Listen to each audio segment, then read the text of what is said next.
Hi வணக்கம். இந்த பிறந்தநாள் காலம் அனைவருக்கும் என்னுடைய பிறந்தநாள் வாழ்த்துக்கள். கருவாட்டு குழம்பு. இந்த கருவாடை அரிஞ்சு போட்டு குழம்பு. இதுக்கு தேவையான பொருள்: வாழைக்காய், முருங்கைக்காய், கேரட், முள்ளங்கி, வெங்காயம் அரிஞ்சது, பூண்டு நசுனது, தக்காளி, ஒரு புட்டு தக்காளி அரிஞ்சு வச்சுருக்கேன், கருவேப்பிலை, வெங்காயம்.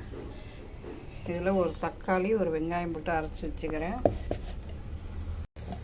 இந்த அளவுக்கு புளி எடுத்து கரைச்சாச்சு. இந்த கரைச்சி வச்சுருக்கேன். இப்போ 2.5 ஸ்பூன் மிளகாத்தூள், மஞ்சத்தூள் போட்டு குழம்ப கூட்ட போகிறேன். இப்போ 2 ஸ்பூன் மிளகாத்தூள் போட போகிறேன். இதில் இன்னொரு ஸ்பூன் மிளகாத்தூள் போட போகிறேன். கருவாட்டை கழனி தண்ணியில் ஊற வச்சாச்சு. தக்காளி வெங்காயத்தை அரைச்சி வச்சாச்சு. அடுப்பில் எப்பொழுதுமே புளிக்குழம்பு கருவாட்டு குழம்புக்கு நல்லெண்ணெய் ஊற்றிக்கோங்க, நிறையா ஊற்றிக்கோங்க.